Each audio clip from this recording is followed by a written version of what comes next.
सतगुरुदेव की जय।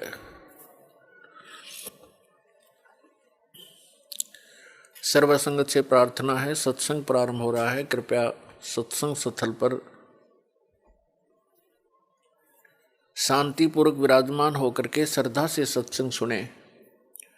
परमेश्वर की प्यारी आत्माओं से पुनर्निवेदन है, सत्संग प्रारंभ हो रहा है। कृपया सत्संग स्थल पर शांतिपूर्वक विराजमान होकर के श्रद्धा से सत्संग सुने। सत साहिब बोलो, सतगुरुदेव की जय। बंदी छोड़ कबीर परमेश्वर जी की जय। बंदी छोड़ गरीबदास जी महाराज जी की जय। स्वामी रामदेवानंद जी गुरु महाराज जी की जय हो।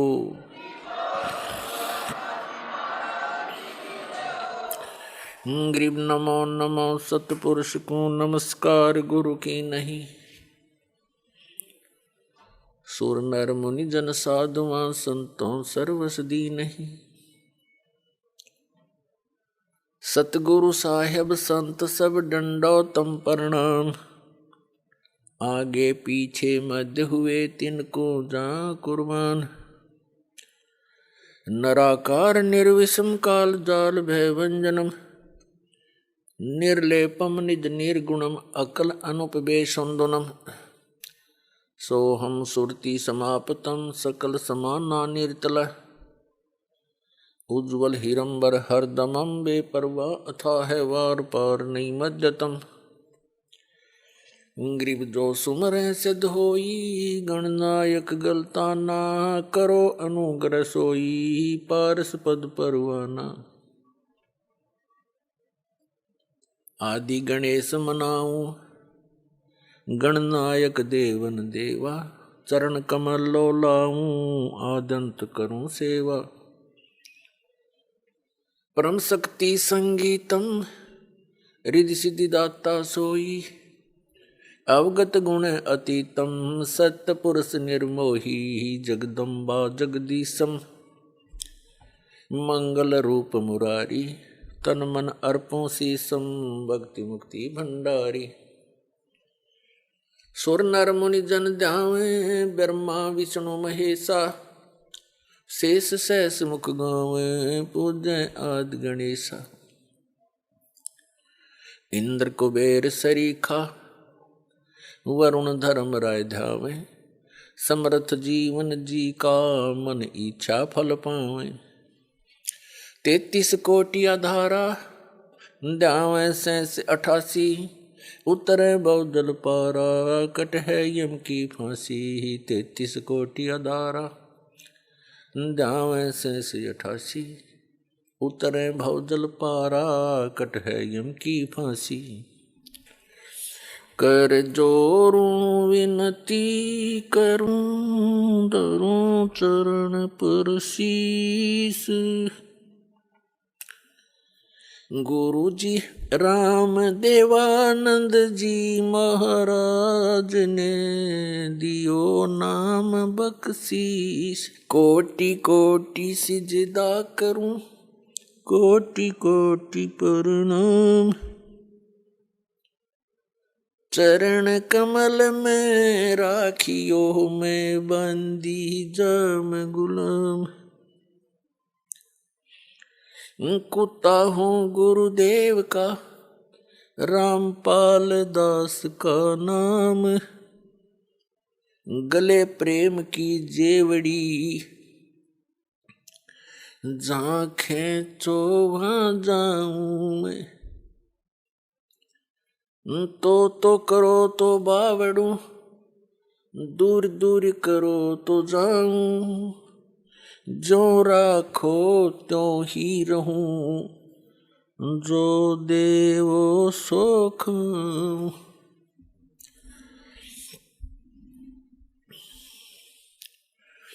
परम पिता परमात्मा पूर्ण ब्रह्म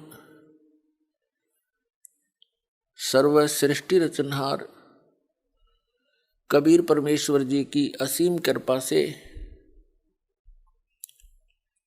आप सभी पुण्यात्माएं सत्संग सुनने के लिए उपस्थित हुए।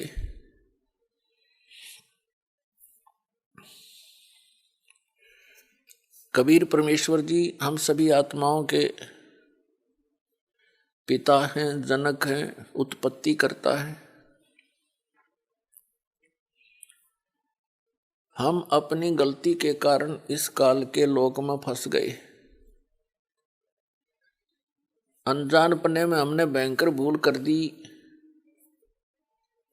जिसका दुष्परिणाम हम यहां भोग रहे हैं।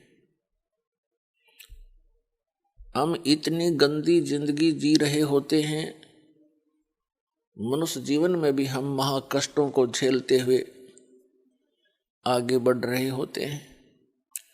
मनुष्य जीवन के अतिरिक्त अन्य प्राणियों के शरीरों को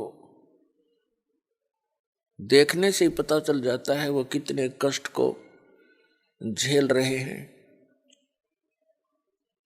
फिर भी हम कभी ये सोचते नहीं कि ऐसा क्यों हो रहा है।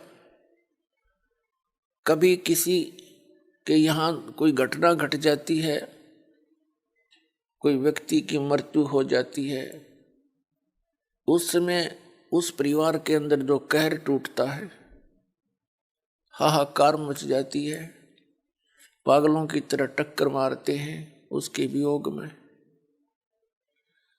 कुछ क्षण के लिए ही वहां जाने वालों को भी थोड़ी बहुत याद बनती है कि सचमुच ये क्या जीवन है। कल तक ये व्यक्ति सब कुछ अपना माने बैठा था और अब ये चला गया, इसका क्या है। कुछ देर के बाद हमें फिर अंदर से ऐसा दबाव आता है, हम अधिक समय इस पर सोच नहीं सकते। और जिन महापुरुषों ने इस पर सोचा, उन्होंने इससे बचने के लिए, जरा और मरण से छुटकारे के लिए प्रयत्न भी किए, तो संत के अभाव से, सतगुरु के अभाव से,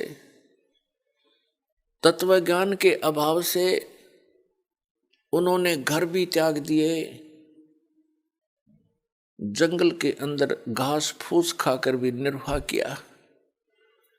परंतु यहाँ के भगवान, यहाँ के स्वामी, यहाँ के मालिक इस ब्रह्म ने, ज्योत स्वरूपी काल निरंजन ने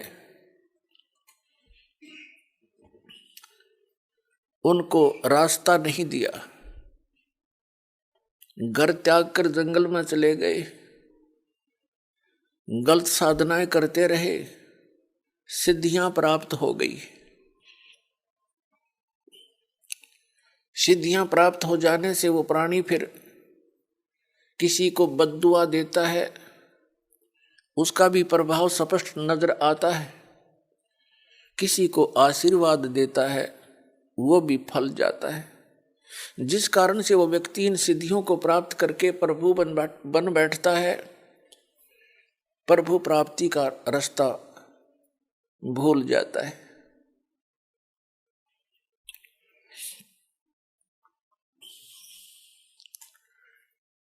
और फिर वो सदा के लिए अपना जीवन नाश कर जाता है।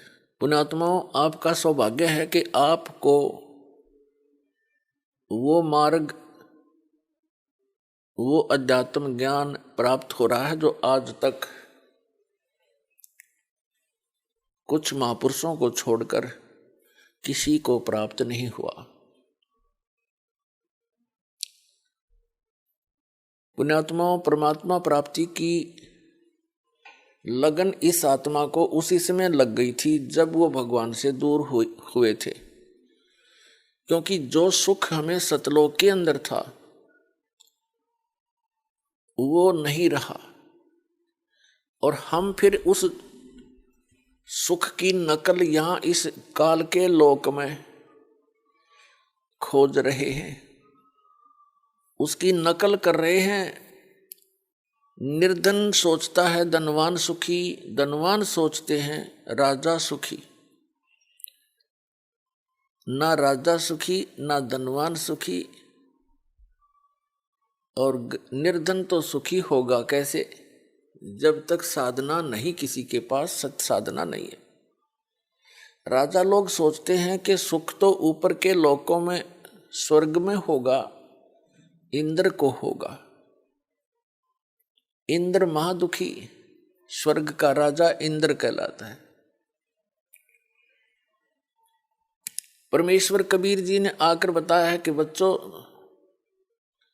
तुम नमक के बोरे में बूरा का टेस्ट खोज रहे हो, कभी नहीं मिल सकता। बूरा का टेस्ट तो बूरा के बोरे में ही मिलेगा, चीनी के बोरे में मिलेगा। वो सुख सागर, वो चीनी का बोरा सतलोक है जहां आप रहा करते थे। आप गलती से नमक के बोरे में गिर गए हो, आपको चीनी और नमक और बूरा के बोरे का एक जैसा ही कलर, एक जैसा ही सब कुछ नजर आता है, लेकिन उसके आनंद और टेस्ट में दिन रात का अंतर है। कबीर साहब कहते हैं, भाई तन दर सुखिया कोई न देखा, जो देखा सो दुखिया हो। उदय अस्त की बात करते हैं, मैंने सबका किया विवेका हो।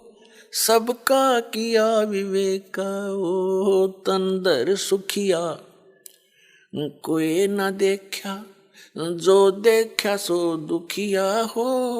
उदय अस्त की बात करते हैं, मैंने सबका किया विवेका हो। सबका किया विवेका हो।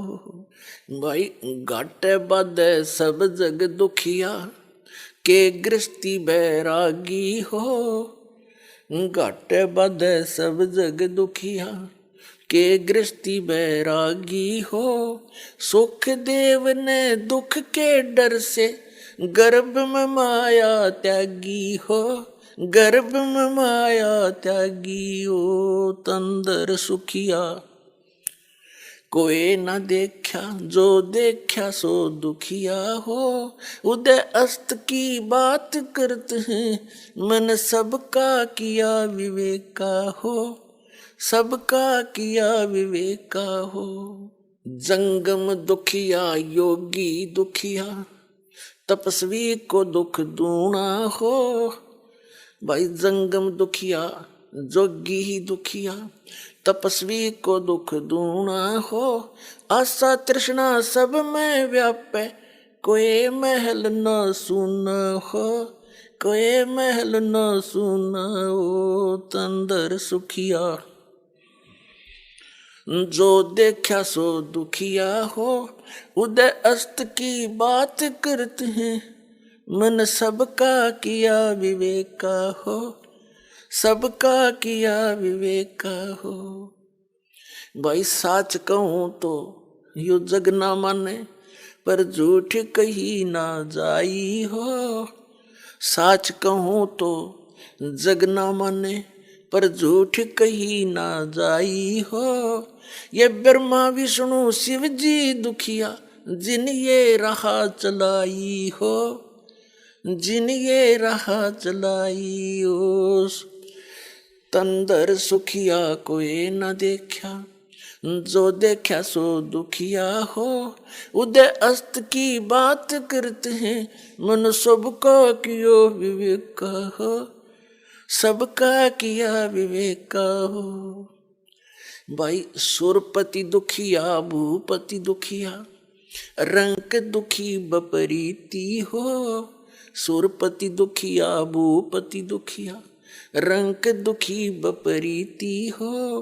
कहे कबीर और सब दुखिया, एक संत सुखी मन जीती हो। एक संत सुखी मन जीती हो। तंदर सुखिया कोई न देखा, जो देखा सो दुखिया हो।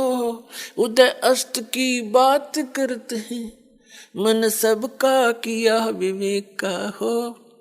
सबका किया विवेका हो। भाई सुरपति दुखिया भूपति दुखिया, रंक दुखी बपरीती हो। सुरपति दुखिया भूपति दुखिया, रंक दुखी बपरीती हो। कहे कबीर और सब दुखिया, एक संत सुखी मन जीती हो, संत सुखी मन जीती हो, तंदर सुखिया कोई न देखा, जो देखा सो दुखिया हो। उदय अस्त की बात करते हैं, मन सबका किया विवेक का हो, सबका किया विवेक हो। पुण्यात्माओं, बहुत कहर का जीवन जी रहे हो आप, लेकिन कोई विकल्प हमारे सामने नजर नहीं आवा था। जितने भी संत थे, महात्मा, ऋषि और महंत थे, महर्षि आचार्य शंकराचार्य थे, ये सभी भ्रमित थे। इनके पास यथार्थ ज्ञान नहीं था। इनका उद्देश्य गलत नहीं था बेचारों का, ये पुण्य आत्मा है। इनका उद्देश्य यही था कि हम जीवों का कल्याण करें। तो परमात्मा कहते हैं जीवों का कल्याण केवल वही कर सकता है जिसके पास साधना ठीक हो। अब जिसके पास औषधि है नहीं और डॉक्टर की दुकान खोल ली गलत औषधि रख के, तो उसका उद्देश्य भले ही रोग नाश करने का हो, लेकिन तो दूना दुख बढ़ा दिया उसने। तो अभी तक ये सभी संत महंत आचार्य शंकराचार्य ऋषि महात्मा ये बेचारे उद्देश्य ठीक लेकर चले थे कि हम भगवान के विषय में जानकारी दे। इनको आपका पता नहीं था। कबीर परमात्मा कहते हैं बीजक की बाता कहें और बीजक ना ही पास, औरों को उपदेश करें। आप भी जाओगे निराश। तो बगैर ज्ञान के हम इन संतों ऋषियों को महर्षियों को परमात्मा प्राप्त आत्मा मान कर इनके चिपके रहे। इनको स्वयं मालूम नहीं था वास्तविकता क्या है। दंत कथा लोक वेद सुना सुनाया ज्ञान से ही एक दूसरे को सुनाते रहे। परमात्मा को ये निराकार बतावे। आज तक किसी का विधान देख लो, किसी ऋषि महर्षि आचार्य शंकराचार्य, और ये शंकराचार्यों का तो आपने दिखाया, आपको दिखाई दिया दास ने, इनका कोई सिर पैर है नहीं। कभी कहते हैं ये आत्मा ही परमात्मा है, अयम आत्मा ब्रह्म, फिर के राम कृष्ण की भक्ति करो, शंकर की भक्ति करो, विष्णु जी की भक्ति करो। जब आत्मा ब्रह्म है तो विष्णु जी फिर भगवान क्यों करोगे? जब आत्मा परमात्मा होगी तो विष्णु जी की भक्ति की क्या आवश्यकता रहेगी?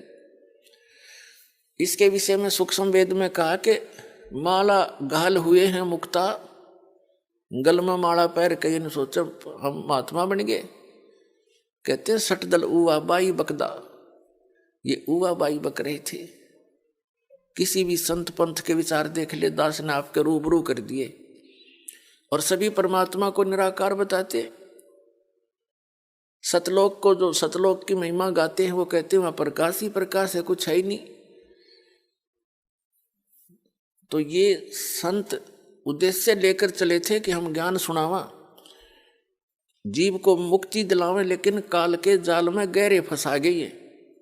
गुरुआ गाम बिगाड़े संतो गुरुआ गाम बिगाड़े, ऐसे कर्म जीव कहला दिए ईब जड़े नहीं जाड़े। इनने तो और बैठा बैठा दिया। इन संतों को, महंतों को, आचार्यों को, ऋषियों को, महर्षियों को और इन शंकराचार्यों को भोली आत्मा परम संत मान के, परमात्मा प्राप्त मान के, इनके वचनों पर विश्वास करके ऐसे दृढ़ हो गए, किसी की नहीं सुनते। देख कैसा गहरा जाल और फंसा दिया इन्हें। इनसे अच्छा तो वो जल्दी समझ रहे हैं जो अपने आप स्वतंत्र घूम रहे हैं। कई मंदिर में चले गए, कोई व्रत रख रहा है, कोई सालासर जा रहा है, कोई वैष्णो देवी जा रहा है। बेचारा जब उनको ये यथार्थ ज्ञान सुनने को मिलता गदगद हो जाते हैं, धन्य हो जाते हैं। उनको कोई भ्रमित करने वाला नहीं है। और जो इन संतों के नकलियां के फंस गए, ये उन्हीं गुरुओं से पूछते हैं कि रामपाल ऐसे कह रहा था, आपके बारे में ऐसा बोला। मैंने किसी के बारे में नहीं बोला, ज्ञान पर बोलता हूं मैं, किसी व्यक्ति विशेष पर नहीं बोलता कि वो चोर है, गुंडा है या अच्छा है। नहीं, जो ज्ञान में गलती करता है उसकी गलती को सुधारने के लिए आगाह करता हूं कि तुम गलत जा रहे हो, तुम्हारी दिशा गलत है, आप भी दुखी, आपको अनुयायियों को भी गलत ले जा रहे। तो वो उन्हीं गुरुओं से पूछते हैं या अपने गुरु भाइयों से, बहनों से पूछते हैं, उन्होंने वही एक ही ज्ञान सुना हुआ है, वो कहते नहीं यही ठीक है, वो वैसे ही बोलता है। कोई बात हुई, ये भक्त आत्मा इतना पैसा लगा रहे हैं आपके लिए, टीवी चैनलों पर सीडी बनाकर पुस्तक बनाकर भेज रहे हैं, ये वैसे ही कर रहे हैं। कोई मूर्ख है हम? हमें पता लग गया, इस दास को पता लग गया है कि ये रास्ता गलत है आप सभी का, और नहीं है तो विवेचन करना चाहिए। अगर मैं गलत बता रहा हूं, सोचो उसके ऊपर कि कितना गलत है इसका, कितना ठीक है। और फिर यदि ठीक है, ठीक तो है ये, तो आप भी अपनी दिशा बदलो। तो पुण्यात्माओं, परमात्मा बताते हैं कि जहां तुम रह रहे हो ये बहुत भयंकर स्थान है, यहां पर कोई जीव सुखी नहीं है, और वो परमात्मा हमारे लिए भटक रहे हैं, आपके लिए भटक रहे हैं वो परमात्मा, या काल के लोक में आके अपना रूप छुपा कर आते हैं। और काल समझ नहीं पाता कि ये सचमुच कोई दूसरे लोक से आया प्राणी है। जैसे परमात्मा है वो तो प्राणी तो नहीं कह सकते उनको। कबीर भगवान कैसे लीला की, एक कमल के फूल पर विराजमान हुए काशी शहर में, वहां से एक नीरो नीमा नाम के जुलाहा घर ले गए, और वहां जुलाहे के यहाँ पालन होने से, लीला पालन तो सबका करते हैं, कुंवारी गायों का दूध पिया मालिक ने, धीरे धीरे बड़े हुए, जुलाहे का काम करते थे, एक झोंपड़ी में रहते थे। 600 वर्ष पहले जुलाहों की क्या स्थिति होती थी, अछूत माने जाते थे। वहां बैठकर लीला करी, कोई पहचान ना ले काल का दूत। और काल को भी असमंजस होगी कि भगवान होता तो नो थोड़ा रहता यो। आपके लिए परमात्मा कहते हैं, सौ छल छिद्र मैं करूं अपने जन के काज। आप उसके जन हो, आप उसके बेटा बेटी हो, आप बहुत दुखी हो, ये आपका कद समझ में आवेगी। वह कौन सी भाषा बोली जा जो आपको समझ में आ जा। अब ये लास्ट भाषा है जो अब सुनाई जा रही है इस कलयुग में। अब भी नहीं समझ पाओगे तो फिर आपका कद्दे समझ में नहीं आवे, फिर तो बुरा हाल होगा आपका। कहते हैं, आगे गए ना बावड़े, अरे ते भी सब जा, जो चले गए उनको आके बताया नहीं, वहां के बिजली गिरी उनके ऊपर, और बाकी ऐसे चले जाएंगे। कहते बिन साहेब की बंदगी की ठोर ठिकाना ना। अब परमात्मा कहते मैं ही आऊं और मैं ही जाऊं। एक पल में सतलोक में, दूसरे पल में आपके पास होते हैं, समझाने के लिए किसी रूप में कहीं ना कहीं लीला कर रहे होते हैं। तो परमात्मा कबीर जी बताते हैं कि आप यहाँ गलत स्थान पर रह रहे हो, आंखें खोल लो, कुछ चेतना करो, विचार करो परमात्मा की वाणी पर। और ये मनुष्य शरीर और ये कलयुग की बिचली पीढ़ी में मानव शरीर, ये पुण्यात्माओं असंख्यों युगों के बाद आपको प्राप्त होता है। सतगुरु आए दया करी, ऐसे दीन दयाल, बंदी छोड़ वृत्तास का जठ अग्नि प्रतिपाल। आपके साथ वो माँ के पेट से ही रहता है। माँ के गर्भ में कितने कष्ट होते हैं इस प्राणी को, वहां भी आपकी रक्षा वो कबीर परमात्मा ही करते हैं। और बाहर आने से पहले बाहर आते ही माँ के सतनों में दूध भेज देता है भगवान, उससे पहले दूध नहीं। कहते हैं, ठंड दूधी को चीर के जय कोई खोज दूध, गरीबदास इस पिंड में, शरीर में हाड मांस और गूद। कहते महस मही जब होत है, हाड चाम के देह में, अमृत दूध सरवंत। गरीबदास इस पिंड से, इस शरीर से ऐसे मिला भगवंत। अब क्या बताना चाहते हैं परमात्मा के, परमात्मा हमारे साथ कबीर जी अपनी लीला आप पे करने आते हैं, अपनी महिमा आप ही बताते हैं। उस परमात्मा के दिए हुए ज्ञान को दास ही अपने शब्दों में बताना चाहता है।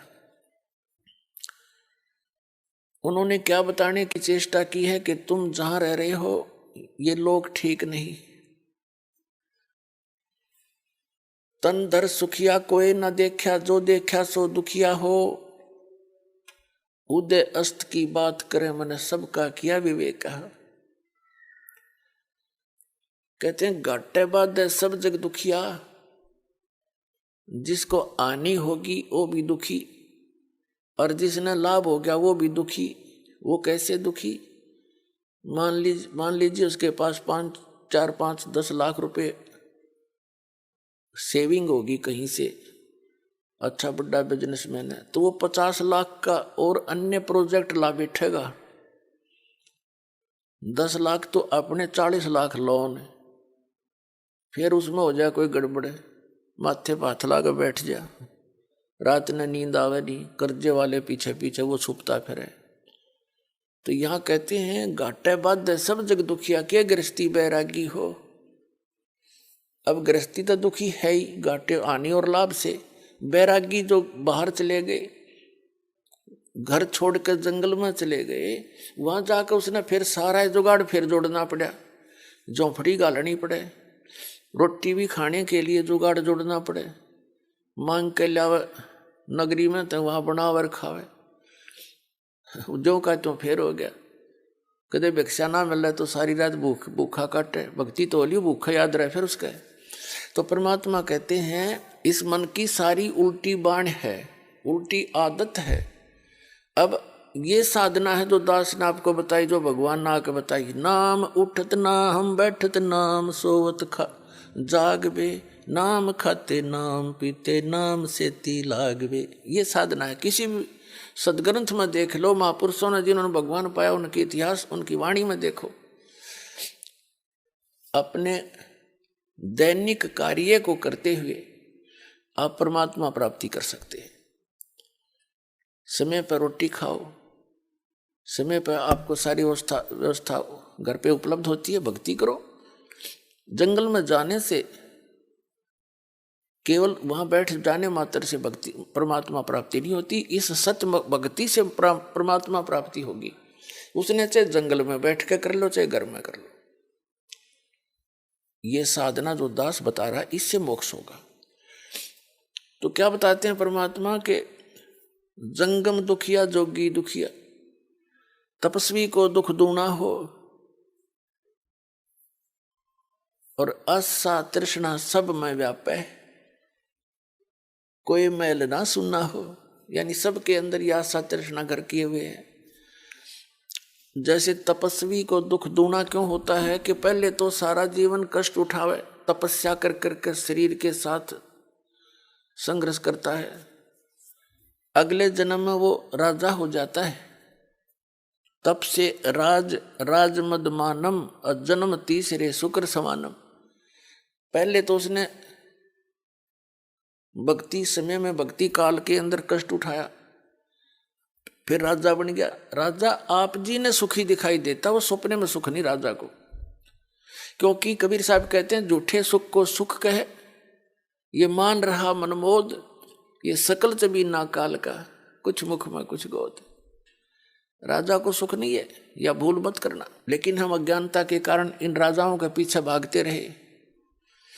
ये आप भिखारी हैं, आपसे टैक्स लेते हैं, जब ये ठाठ करते हैं और ये विष खाते हैं, ये आपसे टैक्स लेकर उसको बकवाद करते हैं। अगले जन्म में कहते शुक्र सवानम, कुत्ते गधे और सुअर की योनि प्राप्त करता। वो तपस्वी राजा बना, राजा के अंदर अभिमान अहंकार होता है, ना जाने कितने जुल्म कर जाता है, और फिर वो अगले जन्म में गधे और कुत्ते की योनि में जाता है। क्या पाया इसमें? तो जो साधना ये दास आपको बताने जा रहा है, जो परमात्मा ने बताई है, उन महापुरुषों के अनुभव में भी यही लिखा पाया है, जिन्होंने परमात्मा सीधे आकर मिले थे। तो उसी साधना से आप जी का मोक्ष होगा। और कोई भक्ति विधि नहीं है इस पृथ्वी पे जिससे आप छुटकारा पा सके। छोटी मोटी राहत, स्वर्ग में चले गए, कुछ दिन रहे, वहां अपने पुण्य समाप्त किए, फिर नरक में जाना ही कंपलसरी है। यहाँ की ऐसी विधि है, परंपरा है। फिर बताते हैं कि साच कहूं तो जग नहीं माने, और झूठ कही ना जाई हो, ब्रह्मा विष्णु ये शिव जी दुखिया, जिन ये राह चलाई है। इन ब्रह्मा विष्णु महेश की के इतिहास देख लो आप, इनको एक पल का भी सुख नहीं। वही विष्णु जी श्री राम रूप में आए थे, विवाह हुआ, विवाह होते ही वनवास हुआ, वनवास होते ही सीता का अपहरण हुआ, रावण के लट्ठम लट्ठा, लाखों करोड़ों व्यक्ति मारे गए। जब तब सीता को छुटवा कर लाए, आने के कुछ दिन के बाद ही उसको घर से निकाल दिया किसी आम व्यक्ति के कहने तक। यह सब की बुद्धि काल के हाथ में है और संस्कार वश बंधी पड़ी है। नारद जी ने श्राप दे दिया विष्णु जी को कि तू एक जीवन अपने पत्नी के वियोग में जीवेगा। फिर ये भगवान खा करे, जब नारद का वो श्राप इसका ऊपर असर कर गया, ये काहे के भगवान फिर भगवान पर असर करे। सीता जी की अग्नि परीक्षा करके श्री रामचंद्र जी वहां से लाए थे, यदि तू कलंकित हो चुकी है तो अग्नि में जल जाएगी, टंटा कटेगा तेरा, और यदि अग्नि में नहीं जली तो तू निष्कलंक है, रावण से ने छुआ नहीं तुझे। ऐसा ही हुआ, अग्नि परीक्षा में खरी निकली सीता, और फिर घर ले आया सबके सामने परीक्षा करके। एक धोबी ने कह दिया चंद वर्षों के बाद, अपनी धोबन ने पीटा था, कहने लगा मैं राम दशरथ के बेटे जैसा ना हूं। रामचंद्र का रावण के पास रही सीता, उसको घर पर रख रहा है। उसकी पत्नी 2 दिन घर से लड़कर बाहर चली गई थी अपने मायके, तो उसको कूट रहा था और कह रहा था कि मैं रामचंद्र जैसा ना हूं, दशरथ के बेटे के साथ।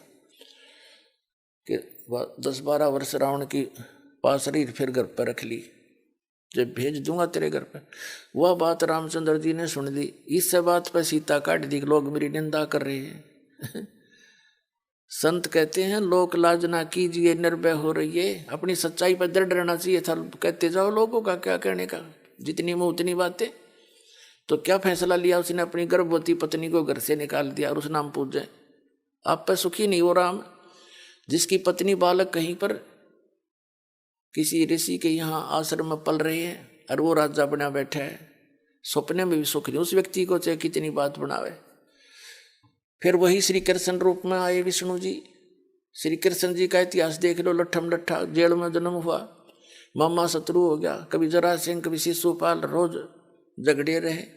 इस उद्देश्य से उन्होंने मथुरा को त्याग कर एक बहुत कोने में जाकर समुद्र के बीच में टापू सेलेक्ट किया। इन दुष्टों के झगड़े से बचाव के लिए कहते हैं राड से बाढ़ अच्छी।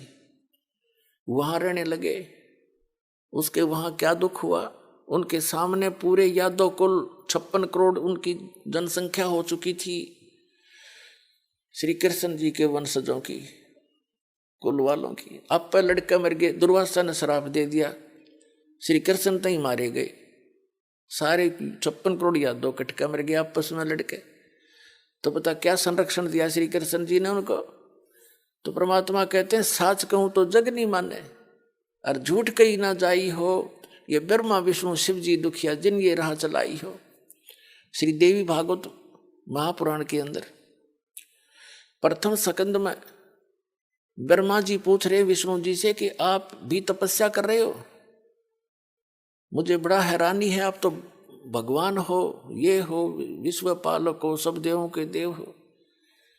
और विष्णु जी कहता है कि मैं अधिकतर सब तप करता रहता हूँ, तप करके फिर राक्षसों के साथ युद्ध करता हूँ, उनको मारता हूँ, थोड़ा बहुत समय मिला तो कुछ देर लक्ष्मी के साथ सुखपूर्वक व्यतीत कर पाता हूँ। तो परमात्मा कहती है खाक सुख इनको। तो कहने का भाव परमात्मा कहते हैं साच कहूँ तो थारा गले उतरे नहीं। आज से 600 वर्ष पहले ये बात परमात्मा कबीर जी कहा करते, जो दास आज कह रहा है, आज प्रमाण दिखा रहा हूँ। ये परमात्मा कबीर जी ने ये मीडिया, ये जो इलेक्ट्रॉनिक सिस्टम बनवाया है, कबीर परमात्मा की देन है या सत्कर मान लियो, या मैन सतर की दिमाग नहीं है कि वैज्ञानिका ने ये बना लियो। ये वैज्ञानिक आड़े ना गड्ढे थे, 4 लाखों वर्ष बीत गए, कुछ ना बना पाए। ये आपके लिए बनवाया है कि मेरे बच्चे, मुझे पहले आपको शिक्षा दी, शिक्षित किया पूरे विश्व को, और फिर ये इलेक्ट्रॉनिक सिस्टम, सैटेलाइट, इंटरनेट बनवा के आपको घर बैठे संदेश दिवा रहे हैं इस दास के माध्यम से। देखो ये इतिहास है, ये इनका। तो पुण्यात्माओं, ये समय अब आपके लिए बहुत ही जो है गोल्डन चांस बताते हैं वो है स्वर्ण समय है, ये स्वर्ण समय। अब परमात्मा ने 600 वर्ष पहले यही कहा करते थे, सच कहूं तो यू जग नहीं मानता और झूठ में कह नहीं सकता। और सच कहते हैं ब्रह्मा विष्णु शिव जी दुखिया जिन ये राह चलाई हो। फिर बताते हैं कि सुरपति दुखिया भूपति दुखिया और रंक दुखी बपरीति हो। सुरपति यानी इंद्र का, स्वर्ग का राजा, देवताओं का मालिक सुरपति, उसका इतिहास देखो। इंद्र का दुर्वासा ने श्राप दे दिया, दुर्वासा ऋषि ने, इंद्र का राज खत्म हो गया, पता नहीं कहाँ जाकर जीवन व्यतीत किया। कभी राक्षसों के साथ झगड़े, लट्ठम लट्ठा, खाक जीवन है इनका ये। तो जो स्थान सुख का है उसको आप भूल ही चुके हो। हम स्वर्ग तक सीमा सीमित हो गए थे, हमारी बुद्धि की सीमा स्वर्ग तक स्थिर हो चुकी थी। अब परमात्मा ने बताया ये स्वर्ग तक तुम्हारा सबसे बड़ा शत्रु है, आपकी पूंजी का नाश करवाता है और फिर वहां खत्म करके आपकी पूंजी को नरक में डाल दिया जाता है। तो सतलोक जाएंगे तब पीछा छूटेगा। क्या बताते हैं, सुरपति दुखिया भूपति दुखिया रंक दुखी बपरीति हो। अब निर्धन तो आप पे दुखी, स्वाभाविक दुख है उसको। तो कबीर साहब कहते हैं, कहे कबीर और सब दुखिया एक संत सुखी मन जीती हो। आप इस ज्ञान को सुनकर आपने अपनी जो इच्छाएं हैं वो कम करनी पड़ेंगी। जो हम अननेसेसरी डिमांड भगवान पर रखते रहे, और वो दे भी देते हैं, क्योंकि आपकी भक्ति आपको कदे मांग लो जब देंगे, पर वो दुरुपयोग कर लिया करते थे हम। अब हम इतना ही मांगेंगे, कितना साईं इतना दीजियो जा मैं कुटुंब समावे, हम भी भूखे ना रहें कोई अतिथि ना भूखो जावे। इतना दिए दाता कि जिसमें कुटुंब समावे, रिक्वायरमेंट ऑफ द फैमिली, यानी हमारे परिवार की जो आवश्यकताएं हैं वो पूरी हो जाए, और हम भी भूखे ना रहें, कोई अतिथि आ जा वो भी भूखा ना रहे। तो कबीर साहब कहते हैं, कल पे कारण कौन है, कर सेवा निकाम और मन इच्छा फल देऊंगा जो पड़े मेरे ते काम।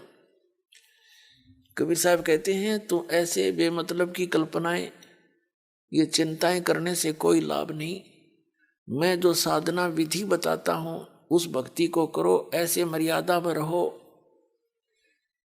अपना जीवन रूपी सफर इस भक्ति मार्ग पर तय करना प्रारंभ करो। फिर इस जीवन रूपी सफर में आपको जो भी कोई आपत्ति आवेगी, फिर मन इच्छा फल दूंगा जो पड़े मेरे ते काम, पड़े धनी से काम। आपको परमात्मा ने सब पता है कि किस चीज की आवश्यकता आपको शायद ना पता हो, उसको अवश्य पता है किस बच्चे को अब क्या आवश्यकता पड़ेगी, तो उससे पहले ही आपकी व्यवस्था कर देगा वो। कबीर साहब कहते हैं, जो जन मेरी शरण है ताका हूं मैं दासे, गेल गेल लाग्या फिरूं हूं जब तक धरती आकाशे। पुण्यात्मा, आप तो बिल्कुल बच्चे हो इस मार्ग में, ठीक है। जो काफी समय से इस दास के सत्संग सुन रहे हैं उनको बहुत ज्ञान हो चुका है, क्योंकि हम जैसे पहले अन्य उपासना किया करता था, ये दास जैसे श्री राम, श्री कृष्ण, शंकर भगवान, विष्णु भगवान, हनुमान जी, बाबा श्याम जी, इनकी पूजाएं करते थे, जैसा भी लोकवेद सुन रखा था। और उनके करते करते भी हमें बहुत से लाभ होया करते, और हम यही सोचा करते थे कि ये भगवान श्री कृष्ण, भगवान श्री राम, विष्णु, शंकर भगवान, हनुमान जी, श्याम जी, ये हमें ये सुख दे रहे हैं। और भक्ति भी जैसे हम कोई राम राम कृष्ण कृष्ण इस तरह के, हरि ओम हरि राम, ये मंत्र अपने जैसे सुने सुनाए हम आप पर जाप करा करते। इन मंदिरों में जाते थे, गदगद होते थे भगवान के दर्शन करके मूर्तियों के, और फिर भी हमें बहुत से लाभ होते थे। बहुत से संकट ऐसे टले हैं ना, सोच भी नहीं सकते पहले भी। तो हम ये सोचा करते थे कि जो पूजाएं हम कर रहे हैं इनसे ही लाभ हो रहा है। अब इस परमात्मा की तत्व ज्ञान रूपी रोशनी में अब दिखाई दिया कि नहीं, वो हमारा केवल प्रारब्ध ही चल रहा था, और वो परमात्मा पूर्ण ब्रह्म कबीर साहब ही हमें सब कुछ कर रहा था, फिर भी वो साथ ही था हमारे। पुणात्मा एक मोटा सा उदाहरण है, कहते हैं सौ छल छिद्र मैं करूं अपने जन के काज। जैसे आपने द्रौपदी का उदाहरण सुना होगा, आपने केवल इतना सुन रखा है कि द्रौपदी का चीर बढ़ा दिया श्री कृष्ण जी ने। श्री कृष्ण नहीं बढ़ा सकता एक तिल भी, श्री कृष्ण का तो कोई औकात ही नहीं। कहते मासा घटे ना तिल बढ़े, विद ना लिखे जो लेख, और सच्चा सतगुरु मेट कर ऊपर मार दे मेख। उदाहरण के लिए छोटा सा एग्जाम्पल है कि एक समय धर्मदास जी ने परमेश्वर कबीर जी से प्रसन्न किया कि हे परमात्मा, मैं तो श्री कृष्ण के ऊपर फिदा हूँ, मैं उसका प्रशंसक हूँ, उपासक हूँ।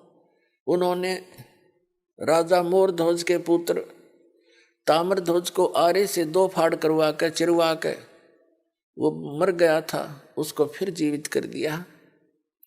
आप कहते हो ये कुछ कर नहीं सकते। परमात्मा ने कहा कि धर्मदास और थोड़ा सा आगे भी सोचो। जिस समय महाभारत का युद्ध हुआ और अभिमन्यु की मृत्यु होगी, सुभद्रा पुत्र अभिमन्यु, सुभद्रा श्री कृष्ण की बहन थी और अभिमन्यु उसका सगा भांजा था। सुभद्रा रो रही थी, पांडवों का कुल नाश हो रहा था, श्री कृष्ण रो रहा था, और श्री कृष्ण अभिमन्यु को जीवित नहीं कर सका। और वहां मोर ध्वज के पुत्र को जा पंगा लिया, उसको चीर कर जीवित कर दिया। तो वहां उसको क्यों ना जीवित किया? धर्मदास जी कहने लगे, भगवान आप ही बताओ, ये तो हमारे बुद्धि कभी काम ही नहीं करी ऐसी। तो परमात्मा ने कहा कि ये जैसे मोर ध्वज के पुत्र ताम्र ध्वज की आयु शेष थी, तो उसने उसको आप पे मार दिया और आप पे जीवित कर दिया, तो जादूगर करके दिखा देते हैं। लेकिन अभिमन्यु को क्यों नहीं जीवित कर सका? क्योंकि उसकी आयु शेष नहीं थी, ये एक श्वास भी नहीं बढ़ा सकते। और परमात्मा कहते हैं जो हमारी शरण में आ जाएगा उसकी आयु जब चाहेगा जब मौत देंगे उसको। मौत क्या, उसको जीवन देंगे, सतलोक में वास करा देंगे। रहना चाहे जब तक यहाँ रहिए, भक्ति करिए, नियमित रहना। हम वो शक्ति हैं, कबीर साहब ने कहा धर्मदास को। तो पुण्यात्मा, जैसे श्रीमद् भगवद गीता अध्याय नंबर 15 के श्लोक नंबर 16-17 में 3 पुरुष बताए हैं, एक सरपुरुष, एक अक्षर पुरुष। सरपुरुष तो ये ब्रह्म है, 21 ब्रह्मांड का स्वामी है, बस इतना ही भगवान है, इतना ही प्रभु है यो। और अक्षर पुरुष यो 7 शंख ब्रह्मांड का, नील पद्म शंख, 7 शंख ब्रह्मांड का स्वामी है, इतना ही प्रभु है। और वो तीसरे नंबर का जो गीता अध्याय नंबर 8 के श्लोक नंबर 1 में अर्जुन ने पूछा कि आप जी ने 7वें अध्याय के 29वें श्लोक में जिस तत्ब्रह्म के बारे में जानकारी दी है, वो तत्ब्रह्म कौन है, क्या है, उसके बारे में 8वें अध्याय के 3 श्लोक में गीता जी में गीता ज्ञानदाता कहता है कि वो परम अक्षर ब्रह्म है। गीता ज्ञानदाता से अन्य है वो परम अक्षर ब्रह्म, वो पूर्ण परमात्मा, सत्य पुरुष, पूर्ण ब्रह्म, परम अक्षर पुरुष कहो, परम अक्षर ब्रह्म कहो। तो उसको तो यहां जो 15वें अध्याय के 17वें श्लोक में कहा है कि उत्तम पुरुष है तू अन्य। 16वें श्लोक में 2 पुरुष बता दिए, सरपुरुष और अक्षर पुरुष। और इनके अंतर्गत जितने भी प्राणी आते हैं वो सभी, ये भी इनके अंतर्गत जितने प्राणी वो सभी नाशवान हैं, लेकिन आत्मा किसी की नहीं मरती, वो तो विषय अलग है, गधे की भी ना मरती होता है। फिर 15वें अध्याय के 17वें श्लोक में कहा कि उत्तम पुरुष है तू अन्य। वो श्रेष्ठ भगवान, उत्तम श्रेष्ठ पुरुष माने परमात्मा यानी परम अक्षर पुरुष, वो तो इन दोनों से अन्य है और वही तीनों लोकों में प्रवेश करके सबका धारण पोषण करता है, वो अविनाशी परमात्मा। अब जैसे गीता अध्याय नंबर 15 के श्लोक नंबर 1 में बताया कि ऊर्ध्व मूलम अधः शाखम, ऊपर को जड़ वाला, नीचे को तीनों गुण रूपी शाखा वाला, ये उल्टा लटका हुआ संसार रूपी पीपल का वृक्ष जानो एक उदाहरण रूप में। तो जो जड़ है वो तो परम अक्षर ब्रह्म है। कबीर परमेश्वर जी ने स्वयं आकर अपनी जानकारी आप पर बताई। अक्षर पुरुष एक पेड़ है, निरंजन यानी सरपुरुष वा की डार, और तीनों देवा शाखा हैं ये पात रूप संसार। तो मूल कौन है वो ये दास बताएगा, वो परम अक्षर ब्रह्म है। अक्षर पुरुष तो तना है, समझो वृक्ष, जमीन से बाहर जो दिखाई देता है जितना भी वो वृक्ष कहलाता है। तो वृक्ष के फिर भाग हैं, अलग अलग विभाग हैं। नीचे तना है वो तो अक्षर पुरुष समझो, फिर उससे एक मोटी डार निकली है वो सरपुरुष समझो, ये ज्योति निरंजन काल। उसकी 3 शाखाएं हों वृक्ष की, यानी रजगुण ब्रह्मा, सतगुण विष्णु, तमगुण शिवजी रूपी इसकी ब्रांच है, और पात रूप संसार। और जो जमीन के अंदर गुप्त है, प्रोक्ष है, वो जड़ है, और जड़ से ही सबको आहार मिलता है। पूरे पेड़ को जड़ से सी खुराक मिलती है, वही सबका धारण पोषण करने वाला है। तो गीता अध्याय नंबर 15 के श्लोक नंबर 17 में कहा कि उत्तम पुरुषत्व अन्य परमात्मा इति उदाहरते। यह लोग तेरे में आविश्य विवर्ती, वो तीनों लोग को प्रवेश करके सबका धारण पोषण वही करता है, वो वास्तव में अविनाशी परमात्मा है। तो पुण्यात्मा ये एग्जाम्पल बहुत गजब का है।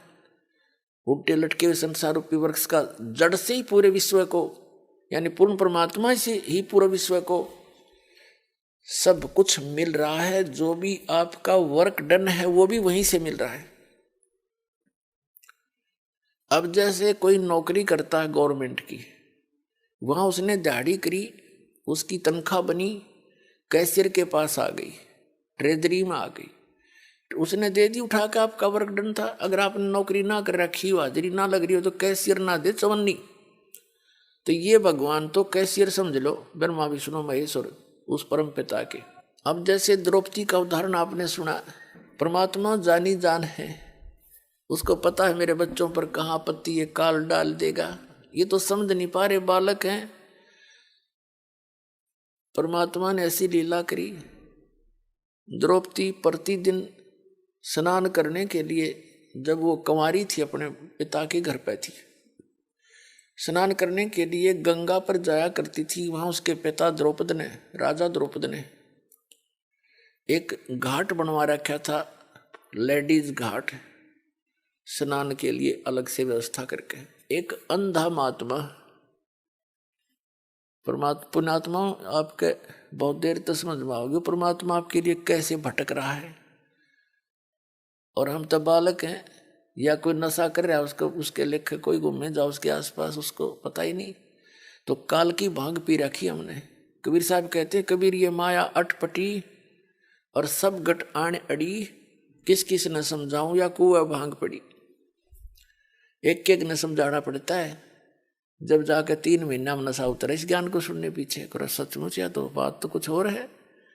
तो इतना गहरा नशा करवा रखा अज्ञान का आपके, इसके इस झूठे सुख में आसक्त फिरे पड़े कार और कोठिया में। कल मृत्यु हो जाए फिर गधा बन के कुमार के नीचे लट्ठा तले, वो भूल गए, वो याद देना आती मारे। अब याद आवेगी आपको, रात में भी नींद नहीं आवेगी। जो जिनकी आत्मा जाग जाएगी, ये सत्कर मान लेना, बकवाद नहीं बहाऊंगी फिर आपको, पीछा छुटाना भारी हो जाएगा आपको। अभी तो नशे में हो, आपको जैसे नारी सचमुच ऐसे कर टूटे हैं, और ज्ञान से ही पता हुआ करता, ज्ञान आज तक मिला नहीं हमारे को। ये नकली ने सटपट करके हमें पीछे लाए बैठे रहे। अब द्रौपदी स्नान करने के लिए जा रही थी, एक अंधा महात्मा उस सत्य पुरुष का उपासक। वैसे तो ये कहानी कुछ और बताऊंगा बाद में, लेकिन अब कहानी की इस कथा को सुनाने में ऐसा ही आनंद ज्यादा आएगा। एक अंधा महात्मा क्योंकि परमात्मा कबीर जी 100 लीलाएं करते हैं। जैसे सुदर्शन नाम का एक सुपच था वाल्मीकि, और पांडवों की यज्ञ में किसी से संपूर्ण नहीं हो रही थी, तो वहां कबीर परमात्मा उस समय करुणा में नाम से आए हुए थे द्वापर में, और वो सुदर्शन उनका शिष्य था। सुदर्शन उनका शिष्य था। सुदर्शन तो चला गया कि नो पता लग गया कि पांडव फिर आओगे तेरे पास और तुझे ले जाएंगे हाथ पैर जोड़ के, क्योंकि उनका यज्ञ पूर्ण होना ही नहीं तेरे बिना। तो वो तो चला गया सैर सपट्टे को। पीछे से कबीर परमात्मा सुदर्शन रूप धारण करके वहां पहुंच गए पांडवों की यज्ञ में, और वहां शंख बजा दिया, डूंडा ठा दिया ना। 33 करोड़ देवता, 88,000 ऋषि, 12 करोड़ ब्राह्मण, सब ने भोजन खा लिया। राम श्री कृष्ण ने खा लिया और शंख नहीं बाजा। कहते उस परमात्मा ने भोजन करते ही यानी डूंडा ठा दिया। तो ऐसे ही समझना इस कथा को। एक परमात्मा कबीर जी आए हुए रहते हैं और वो जगह जगह अपनी लीला करते थे। कुछ दिन रहकर चले जाते थे। जो भक्त उनकी शरण में आके उनको उपदेश दे जाते थे, फिर वो भक्ति करके अपना बैटरी चार्ज कर लेते थे, उनका पुण्य बन जाता था। ऐसे एक महात्मा था अंधा सूरदास, परमात्मा के संपर्क में आया। उसको सब दुखों का पता लगा अंधे ने। अब अंधा भी जब यहाँ के सुख चावे है तो उसके साथ नालायक आदमी नहीं। यहीं कोई नौकरी चावे, कोई फंड चावे, अरे सब कैर टूट रहे तेरे ऊपर। तो वो बुद्धिमान व्यक्ति होते हैं, उसने समझ में आ गई कि भाई पिछले जन्म का तो यो दुख आज तैयार कर लिया, मेरे सामने है। और आगे जब भक्ति नहीं करी, सत्साधना नहीं की, जैसे गुरु जी बता रहे हैं, तो फिर आगे ना मेरा क्या होगा। तो वो पुण्यात्मा था, उसका कसौती लगन लग रही थी। तो वहां वो परमात्मा, वो महात्मा अंधा उस पटरी पर चलता चलता दरिया के साथ साथ और उस घाट के आसपास पहुंच गया। उसको मालूम नहीं कि कोई यहाँ लेडीज घाट है।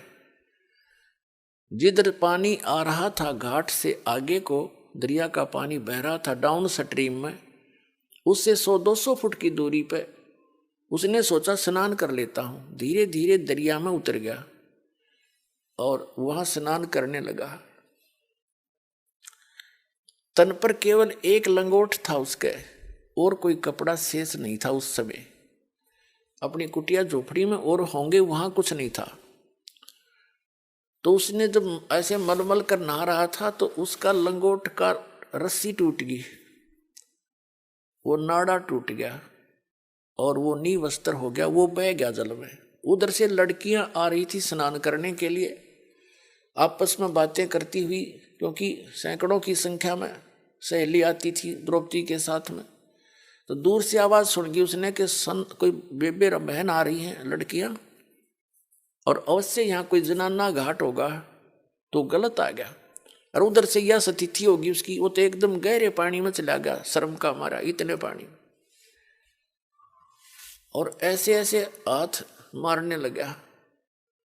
उसने सोचा कोई कपड़ा लत्ता आ जावे, लपेट के बाहर आ जाऊं। अपने आत्माओं, जो पुण्यात्मा होती है ना, जो पूर्व संस्कारी होते हैं, उनको साधु संत भगत दिखाई दे जा, आत्मा गदगद हो जाती है। साधु दर्शन राम का, मुख पर बसे सुहाग, दर्शुनी को होते हैं जिनके पूर्ण भाग। कबीर साहब कहते हैं, कबीर दर्शन साध का, भगत संत का, परमात्मा आवे याद, और लेखे में वाए घड़ी, बाकी का समय बर्बाद। तो जितना समय आपके जीवन का संत भक्त भक्तों के साथ गुजरता है, भगवान की चर्चा में जाता है, वो तो आपका जीवन है। बाकी तो काल का व्यवस्था में व्यर्थ जाता है। द्रौपदी ने देखा महात्मा सुबह सुबह दर्शन हो गए, बड़ी खुशी मनाई, क्योंकि पूर्व जन्म की पुण्यकर्मी प्राणी थी।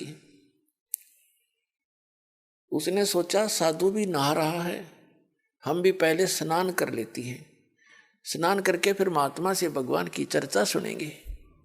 इस दृष्टिकोण से वो नहा रही थी। ना स्नान सुन करके आध घंटे पानी में कूद काद के वो बाहर निकली। उसने देखा महात्मा चला तो नहीं गया। वो क्या देख रही है कि वो महात्मा जी ऐसे हाथ मार रहा है। उसने ध्यान से देखा, स्नान तो नहीं कर रहा, ये ऐसे क्यों कर रहा है। ऐसे ऐसे जैसे कोई चीज हाथ लग जा। फिर द्रौपदी ने देखा कि ये तो इनके बाहर कोई वस्त्र नहीं और महात्मा का निवस्त्र है ये। तो लड़की ने सोचा यदि मैं बोलूंगी तो ये शर्म का मारा कहीं आगे न ना सरक जाए और आगे भयंकर दरिया बह रही है और महात्मा मर ना जा। उस लड़की ने एक लंबी लकड़ी, जंगल से लंबी लकड़ी तोड़ी, उसके अपनी साड़ी में थे एक ऐसे इतना चौड़ा टुकड़ा 8-9 इंच का, एक गठ एक बेलाथ कपड़ा पाड़ा लंगोट के आकार का और दरिया में बहा दिया। एक महाराज का हाथ लग जाएगा। वो साथ से दूर से निकल गया, उसको दिखाई दे नहीं रहा था, वो ऐसे हाथ मार रहा था। लड़की बोलना नहीं चाहे थी कि लड़की की आवाज से और ज्यादा शर्मिंदा होकर ये आगे खिसकर यूं मरा। भयंकर दरिया बह रही थी। लड़की ने फिर दूसरा फेर पाड़ा टुकड़ा, फिर लकड़ी फिर छोड़ दिया, वो भी दूर से निकल गया लहरों से। 7-8 बार उसने ऐसे क्रिया की, आधे से ज्यादा साड़ी अपनी पाड़ कर डाल दी। अब उसने सोचा बात नहीं बन रही, कोई बात नहीं। उसने लंबी लकड़ी तोड़ी एक, उसके लपेटा दिया लास्ट में और धीरे धीरे महात्मा के हाथ के आसपास कर दी। उसने एकदम हाथ में उठाया और उसने पकड़ लिया। फिर उसने देखा, क्योंकि अंधे के हाथ आंखों का काम करते हैं, उसने देखा ये कोई आम कपड़ा नहीं है, वैसे स्वाभाविक नहीं है, ये किसी बेटी बहन ने मेरे लिए ही स्पेशल बना के छोड़ा है। उसको पता था कोई आसपास अवश्य होगी, बोल रही थी, अब वो चुप होगी। तब उसने कहा कि हे बेटी, आज तने मेरी इज्जत राखी है, भगवान तेरी इज्जत राखे, तने गणाए दे। कहते हैं साधु बोले सहज सुभा और जो चाहे सो कर दे। उसने सहज सुभा आशीर्वाद दिया था। अब क्या पुण्यात्मा कबीर परमात्मा के अध्यात्म ज्ञान सूक्ष्म वेद में तत्व ज्ञान में कहा है कि बैराग नाम है त्याग का 5-25वां। जैसे लोभ मोह ये अहंकार काम क्रोध जो तुम्हारे 5 हैं, इनको त्यागना तो बड़ा डिफिकल्ट है आपके लिए, क्योंकि ये तो ब्रह्मा विष्णु महेश भी इसके त्यागने में फेल हो गए। तो परमात्मा ने इनकी दिशा बदलने का संकेत दिया है, विधि बताई है कि लोभ करे तो यूं करे, ऐसा करे, लालच करे तो ऐसा करे। जैसे द्रौपदी के साथ कई नौकरानियां भी साथ थी और द्रौपदी अपनी नौकरानियों को कह सकती थी कि इस महात्मा के लिए तुम साड़ी पाड़ कर डाल दो, वो सारी की सारी साड़ी भी डाल सकती थी, क्योंकि पता है राजा की लड़की जाते 10 देवगी हमारे को एक के स्थान पर।